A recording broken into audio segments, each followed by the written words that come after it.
brain contains 100 billion cells, neurons, and they make 100 trillion connections or synapses.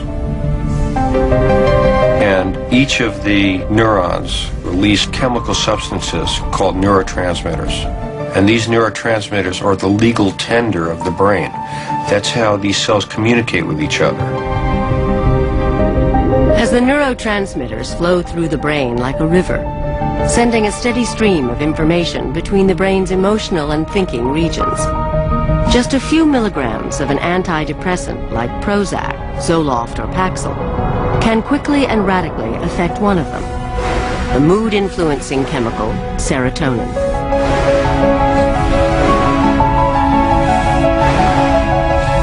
In the synaptic gap between the neurons, where serotonin delivers messages from one cell to another, sit a series of molecules that work like locks on a canal, regulating the flow of serotonin, determining its rise and fall.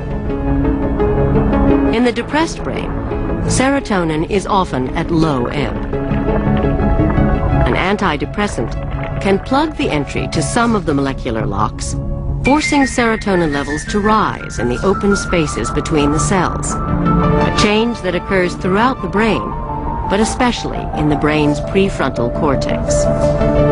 And the fact that it occurs in the prefrontal cortex, I think, is very intriguing, since this is the very area that people would have guessed would be a critical area in being able to regulate your mood, for the brain to be able to get itself back on track. Higher levels of serotonin stimulate a cascade of reactions that bring the brain back into balance. Within weeks, the symptoms of depression mysteriously lift. What we really want to understand is that last step, that last bit, that change in the wiring, so that the I'm no good changes to maybe things are not so bad.